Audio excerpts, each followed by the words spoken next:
and this is Wake Up New Bedford, and I am here with Ian Johnston. Thanks again for being here. Yes, sir. So, last episode we were talking a lot about social media and content creation. I want to talk about your YouTube channel. Okay. So, what was the inspiration behind coming up with the name? The name Dreamerz.POV of those are all my social media. It was a very random day. I never really had a name for any of my social media accounts. It was always just like something that involved like my first name or something like that. Like originally it was just IXN Productions. I just took the A out of the middle of my name and threw an X in there. Just That's like cool. whatever. Yeah. It was just like something I thought of. Yeah. And but I just wanted to, I wanted to like make a nice name for something that something that worked like with me. And I thought about it for a while, a couple days, whenever I had just like free time to just think about whatever, I just would think of different names. I would do random name generators, just like try to pull whatever I could do. Yeah. And nothing really came to me, so I kind of just like put that at a stalemate and just like would wait for it to come to me. And then just like randomly I was driving and I was just like, Dreamerz.POV. Kinda like just that. hit you like yeah, lightning. like literally. Okay. It wasn't like I didn't see something on a billboard and go like, all right, that's one thing. It was kind of just like, it was very, very, I know exactly where I was when it came to me. Wow. It's just like, it was just very random. And I was like, I gotta write that down now. I just like pull my phone out really quick, don't text and drive. But I pulled my phone out real quick, typed that in, and then, that's just how it came to be. It was very, very random, and I love it. And it's like, it's perfect. It fits me. It fits everything that like I represent in my social media and what I want to put out. So, yeah. You want like the meaning behind it? No, sure. I mean, like, would you describe yourself as a dreamer? Yeah, I feel like I always have been like, I've always like thought I could be something like influential in a way, or not even like influential, but just like, I thought that I could put myself in a good position in life, doing something that I love to do, but I just needed to find out what that thing I love to do was for me to reach that. And to this day I'm still on that journey. And but like, yeah, I've always been a big dreamer. I've always, whatever like the nice things were, I was always thought like I could, get there one day for sure. It's like I still believe that. So sure, that's just like where it stems from. And it's like the POV is just like, my point of view. It's what I'm putting out to everybody. It's like, this is my me as a dreamer, here's my POV. But it kind of like fits like with everyone who I talk to and everyone that's been involved, such as yourself. It's like, it's your POV, you tell the story. That's why it works so great with the podcast and like being able to have people tell their stories and whatnot. So that's really where it came from. Just like a random day driving. Just putting what I love to do together. And so after high school, after COVID just messed everything up, then you said that you went to BCC for a little bit. Yeah. What did you go there for? So I originally went in as like an art transfer, I believe was the name of it. And I had like, your basic general studies, and then I had classes that revolved art in one way or another, whether it was, I don't know if discipline's the right word, or technique or whatever. Just these little things. And all of them but one were virtual. Whether it was asynchronous or synchronous. But I did have that one class. And so my first week of college, I saw all my teachers and all my classes, kind of what my schedule would be. And I was like, all right, let's give this a try. Whatever, I'll try anything.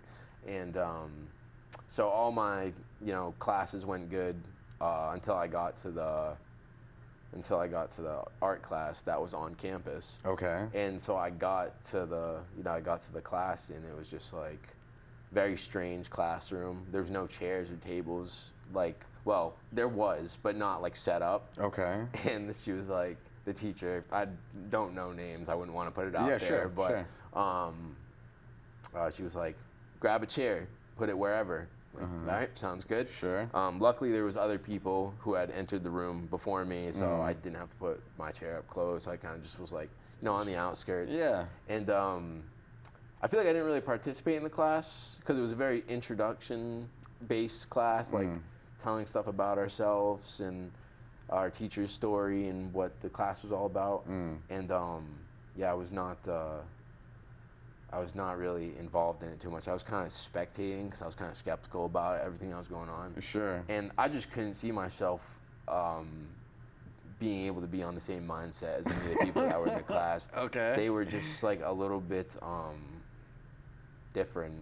Yeah. Just like than what I was used to. Okay. It was like it almost felt like I was like in a different country because everyone knew what our teacher was talking about but me. Okay. And I was just like, all right, yeah, not supposed to be in art school. This is not my thing. This is for people that know about art. Because I don't know anything about art. Yeah, like, okay. All this art stuff that I'm involved with is from somebody else. Like, whether it's my logos or thumbnails and whatnot. Sure. It's like, I'm not doing any of that. So where did that art interest come from? Just my family. My father was he's now retired, but he was a professor at Rhode Island School of Design. Okay. In Providence. Yeah. And he still does it today. He has a studio over in the Kilburn Mills. And he does his paintings and whatnot on his free time. And I don't know. I just like it was like graduating out of high school, just basically off of virtual high school. It's like, what do you do? So I just it was the first thing that my parents kind of brought up to me. And I was like, yeah, why not? It's like, whatever. Had you done art in the past personally? Not other than school or just my own personal drawings if I wanted to sketch something. No, that's what I'm talking. Can you draw? I wouldn't say that good, but I would say if you asked me to draw something, I could give you a pretty basic drawing that wouldn't be too bad. Okay, but, cool. Cool. I liked drawing when I was a kid, and but I never had an interest into taking it seriously at all. I think I just had no idea how to do college at all, and so I just took the first hand I could grab. Sure. So, yeah, but that didn't last that long. I think I only did a week. Of college in general? No, I did a whole year of college. Okay, gotcha. I ended up kind of clean slating that, and then going into general studies. Sure. Which I did a whole year of completely virtual. Okay. No campus. Yeah. No nothing. So yeah. You can imagine. I just did college in my bedroom. Yeah. So I mean, kind of rocked, but whatever. Has its pros and cons. Yeah. As does everything. But so growing up, you did some art, you were drawing a little bit, and then you were really into YouTube. Were you also into sports? Yeah. Okay. Definitely. I played baseball growing up. Oh yeah. Played volleyball in high school. Okay. That's it for the most part though. Never played football. I did a form of karate for a lot of years. Yeah. And that was pretty much the main sport I would say that took up my childhood. Really? But never really football or basketball or anything like that. I wasn't really too involved in sports in high school other than the volleyball team for the years I was in high school. And so now you're really involved with fitness and now even MMA. Yeah. Where did that interest come from? I've been in love with fighting, MMA wise, since I was younger. I don't know. There was always something that I enjoyed about it. Obviously, when you're younger, it's more of watching someone get their head knocked off is awesome. Yeah, and it's very entertaining. It's it's all it's all in the sport. So it's you learn that as you get older. It's just that's part of it and whatnot. But I just always had a liking for it. I've always liked fighting. I had some of the just funnest times when I was sparring as a kid. Okay. And it's in karate? Yeah, because I was I started doing it around maybe 9, and I stopped maybe 14 or something like that. But I remember never being anxious when I was sparring, whether it was somebody from my gym or somebody at a tournament who I had no idea who they were. Yeah. I feel like I was always free and like loose That's when I was nice. doing that. Yeah. That's why I always loved going on sparring days. Like Thursdays, I remember as a kid, it was like just like going to Disneyland. Putting on the gloves, putting on the headgear. It was. I was always had a fun. I was always very fond of mixed martial arts, whether it was this discipline or that discipline. Sure. But it's always been a part of my life since a young age. And so more so the technique side rather than the fitness side, or does it kind of go hand in hand? Fitness-wise, like I'm just getting into like all that type of stuff, like what really goes into it. But like I really loved like MMA, like UFC, and then I'm a huge fan of Muay Thai. Oh yeah. Which Thailand is where it originated from. Yeah. It's insane. Some of the toughest guys in the world. Yeah. But the culture is extremely, it's crazy. It's like it's intense. The fans are nuts. Yeah. I've been around Muay Thai fans. They're the best people in the world. They rule. Yeah. Just I haven't really gotten into the fitness stuff. That's kind of what I'm learning now. Yeah, sure. And like what type of things you have to do to prepare yourself to fight in combat sports. But no, it's mainly just like I just love watching fights. And so Dreamerz.POV, did it start with the interviews or did it start with you videoing other fighters? Started with a clothing brand. Okay. That was Talk like about it. It was originally going to be a podcast. Sure. Which ultimately ended up being. But I had my buddy make a shirt, cut out a logo, heat seal it on a shirt, and I was like, yo, that looks sick. Like, I like that a lot. Yeah. And so I was like, I'm just going to make a bunch of those and like, Sure. see how they do. And like a lot of my friends bought them because, I have super supportive friends. So, there's some of Nice. the greatest people in the world. And they've always made every journey that I've been a part of very easy with their support. So I really like doing it. First drop went really good. And I was like, I'm just going to do this some more. And, after a year of doing it, I was kind of just like, who am I kidding? It sucks.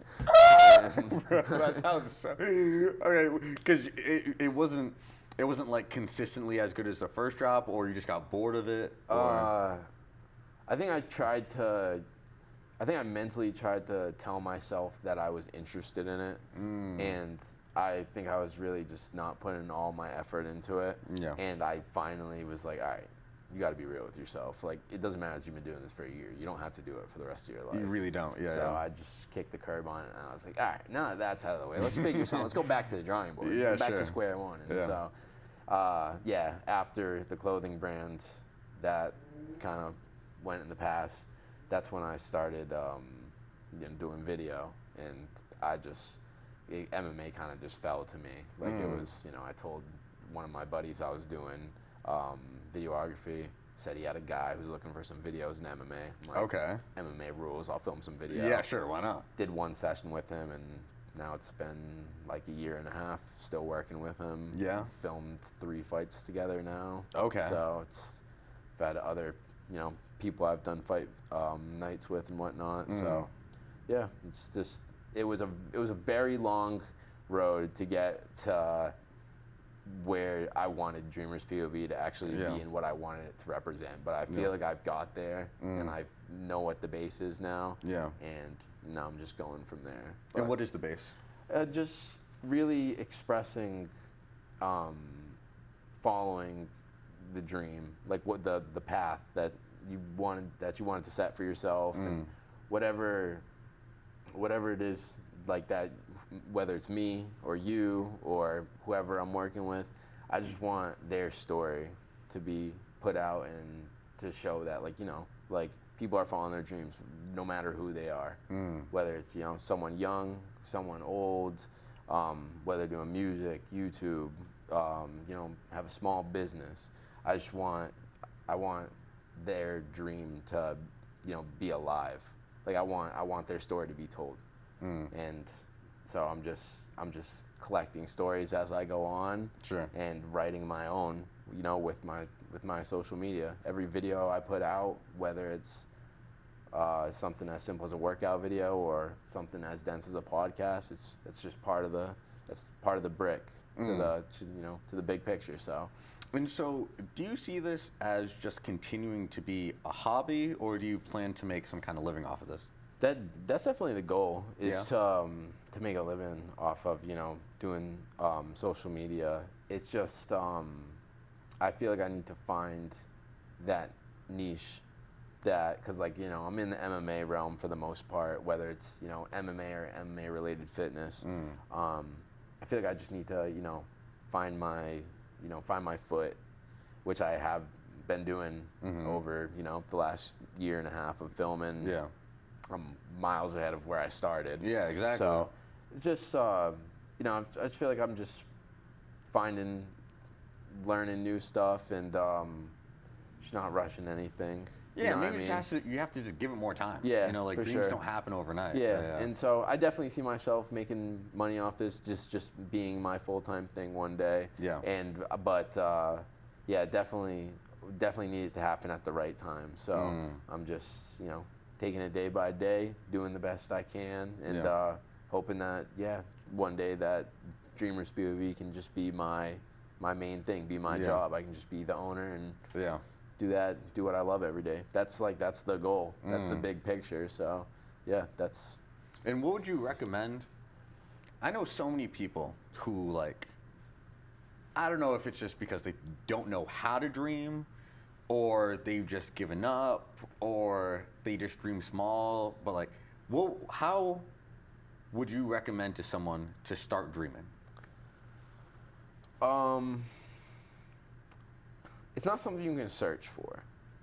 That's not it's not something that you can look up on Google or ask Siri or Chat GPT or whatever.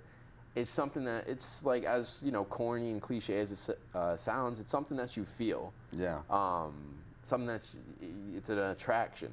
It's for me, with social media, it was instant.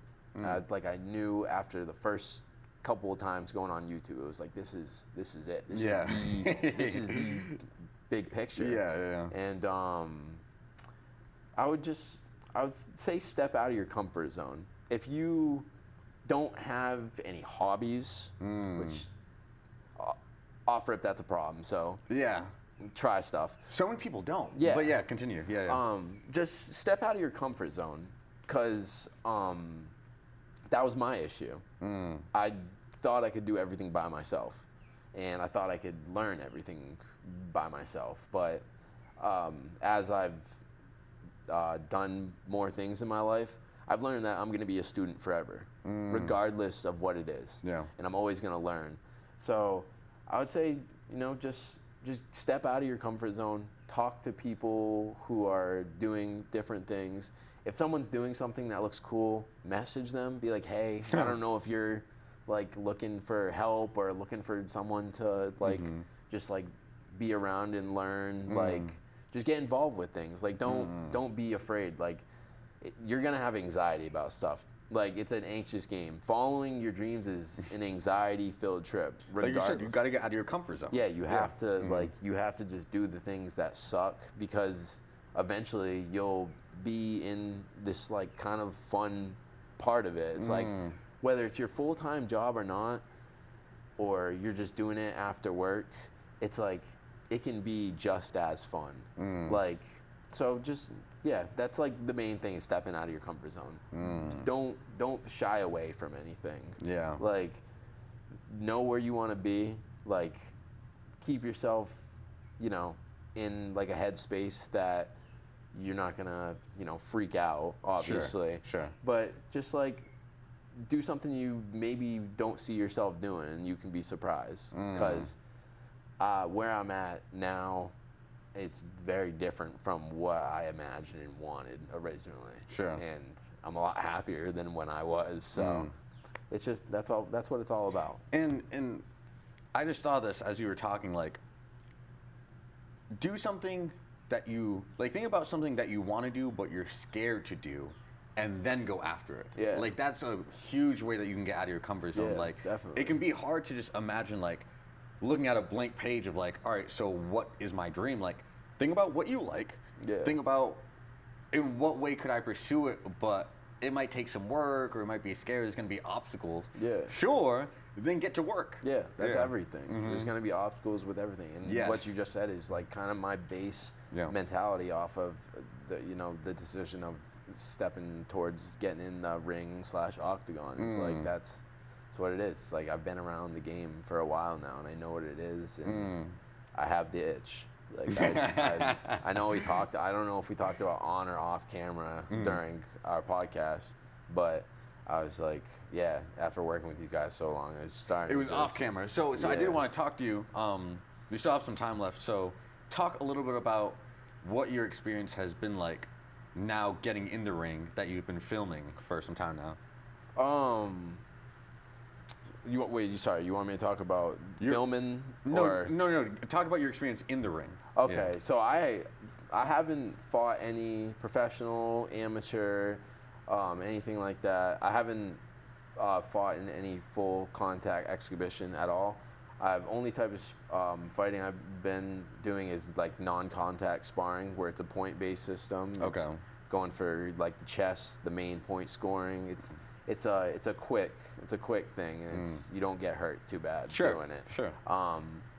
But I had, like I said, I had a lot of experience with karate, doing that type of thing, and then just working with the pros that I've been filming with has been an interesting challenge for sure. My first ever client was is a pro, Miguel Sevison. Yep. He's a 4-0 professional fighter. Yeah. And he's my main coach, striking and learning everything. We've been working for the last, I want to say 1.5, 2 months is what we're hitting right now, working together.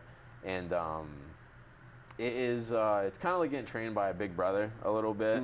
Like, He's very thorough, and he explains everything very well. He has that coach mindset, but then he also has that kind of like, let's go. Yeah. Like, come on. I love that. Like a moment I can tell you right now is we were hitting pads earlier this week, and he throws a kick at me, and he throws it at my head, and because we were working on protecting myself. Okay. Before it was, working on the legs, protecting your legs, but now we're working on protecting the head. And so he kept on telling me my block wasn't tight enough. I was kind of trying to meet him, and that'll obviously put your hand right back into your own head, plus the force of their foot. So keeps on telling me to tuck it in. And it's just my body would just push out. Yeah. And man, he dinged me up with a nice little kick to the head. Since that one, my hand's been pretty close to my face. So, but it's fun. It's everything I wanted. It's it's perfect. It's calculated violence is a way that I've heard it described. Yeah. And it's free. Like I said, it feels free to be in there hitting pads, and just like you can find a place when you're training fighting, when you're hitting bags, when you're at your limit, and there's more in you can feel it, and that's kind of what fighting brings out of you, and I enjoy it. I've come to really enjoy that feeling that I get when I'm borderline about to hurl over the trash can. You get to see what you're made of. You really do. So do you see fighting as being a hobby, or do you see yourself like pursuing it? I think I'll fight my whole life, like as long as I can, obviously get in there and compete. I'm not sure what the, caliber of it will be. I think only time will really tell what that is and what experiences I have. Whether it's in fight experience, personal experience, training experiences. But I think one thing I'd like to do is just kind of have exhibitions throughout my entire life. Like it's maybe 45s where I cap it off. Never really go like pro or anything like that. Kind of just take amateur fights here and there. But it kind of just depends how I feel the first time I get in there. Because I've gotten addicted to the feeling of just simulated what we've done so far. So Yeah, I mean, all I can really say is I'll have to see what that first experience is like, and I think that'll tell how far and how serious I'll go with it. Because you're sorry. No, I was gonna say I'd like to like fight a legit amateur fight. That's like that's kind of like the reach goal right now. Nice. Is to get ready for that fight, and then like that's kind of gonna be the one that's like the decider if this is like what I want to do or not. And you said that maybe that could be like next May if everything like continues. Hopefully, yeah. I'd like to line. There's a promotion that I've been filming for the last year and a half, Cage Titans. Awesome promotion. Yeah. And they take really good care of their fighters. I've seen it firsthand, so that's definitely who I'd want to fight for. But really, if I'd want to go make that walk, I'd want to be as prepared as possible. Of course. Because that's something. Making that walk is something that I've dreamed of this since the first time seeing it. Wow. I watched Cage Titans for the first time 3 years ago, and since watching the first walk, I was just like, I'd like to do that one day. Yeah. And I never really took it too seriously until recently. But yeah, if that's like the reach one right there, that's like getting to that fight would be like making the UFC for some guys. No, but yeah. for me, like that's how I feel. Huge. It's like I have a lot of respect for that promotion, and I'd love to have my first amateur fight under them. And so that's going to be like the main goal. But yeah, we're just going to see how it goes. Really, I'm excited about it. It's really tough. It's very different. I live my life very different from how I'm used to living it with MMA training and strength and conditioning training. So I'm just seeing how it goes.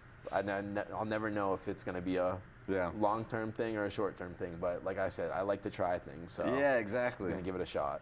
And get out of your comfort zone. Definitely, that's way out of my comfort zone. So, yeah, we're just gonna try to get to that point, and hopefully, be able to document the whole process and show as much to the people, because it's gonna be a major transformation, not only like body-wise, but just like mentality-wise. From where I'm at now to making that walk. So this is interesting because one. You're a very chill guy, but I feel like you would be able to turn it on if you had to. I don't know. Yeah, we'll see. We'll see. Yeah. But I was in the Army, and coming out of it, and especially that 5.5 months of basic training, especially for like being an infantryman, it really shows you what you're made of. And I would really recommend it to like most people in order to know who you are, But talking to you and like how transformative of a journey this is going to be, I really think like an alternative would be like just some kind of like contact or combat sport that you really take seriously. Yeah, like it can really maybe itch a scratch that you didn't know, or scratch an itch that you didn't know you had, but also just like push you to your limit and then show you a different lifestyle and just get you out of your comfort zone. For like sure. Maybe combat sports aren't your thing, but getting out of your comfort zone in this way was necessary to then show you like, oh, if I can do this, I can do this thing or anything.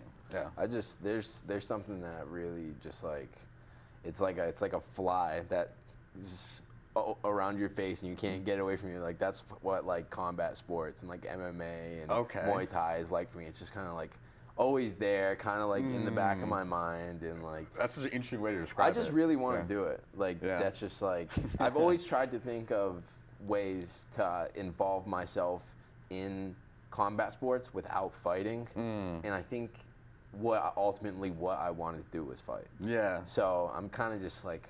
But you were just in your comfort zone. Yeah. And I'm just like, come on, I'm 22, man. I gotta do this now. This is like this is your prime. Kind of peak. Yeah. Like, I mean, I'm knowledge-wise, I'm not there yet, but like bodily, this is probably where I should start it, because this is where I can make the most progress in these years. For sure. Yeah, but I always wanted to involve myself in it. I think everybody should learn self-defense one way or another. Yes. That's whether it's something as simple as a boxing class, which is very easy for any age person. Boxing gyms are like very good to people, very humble there. They'll work with you at your level, and you can, just learn very basic stuff. I've never been in a fight before. Okay. I have fight training. Yeah, sure. I've never been in a fight before. Yeah, but it's just nice to have. Yeah. It's nice to know that, like, you know how to throw a punch. Because I've seen people throw crazy punches, Yeah, like sure. just like winging it and stuff like that. But it's nice to know that just maybe this person doesn't have that much training. I can just, because you never want to make the situation bad. You want to just stop the situation, De-escalate like, it. yeah, that's the word I was looking for. No, I got you. But yeah, like I've even wanted to do like a thing bringing in like a women and children's combat like training day, like maybe like a week-long thing of like bringing in like all the fighters that I've worked with and know that I can get it, and they can just like be instructors to you know, just younger and older women, children, just like, you know, a little fun thing. But that's something I wanted to like work on in the community at one point. Like that would be a cool thing to bring like all the guys together. Yeah, I love that. Because the like New Bedford knows about Cage Titans and like their people and everything like that, but like not the way that other communities see them. And I'd like for New Bedford to step into it a little bit more, because it gets wild. It's good people out there, man. Okay. So, I'll definitely look into it more. Yeah, for sure. And I would say definitely make it out to an event, man. It's best in the country. Yeah. For sure. Okay. For sure. So, yeah, Ian, that's really it. Sweet. So, I really appreciate, one, like, even though it was only 4 years, I feel like you can really bring a younger perspective that, like, I learned a lot from. So thanks for that. Definitely. And, you know, best of luck on this journey for you, man. Yeah. This is great. This is so dope. I've been wanting to be on like an interview / podcast my entire life, so you kind of like check something off the box. So I'm glad I to help, man. appreciate that, and you know, and yeah, just I love what you're doing. So I appreciate it. Thank you. So everyone, this has been Ian Johnston. Thank Okay. Hopefully he'll come to a ring near you soon. Yeah, hopefully. And catch us on the next interview. All right. Thanks for watching. Peace.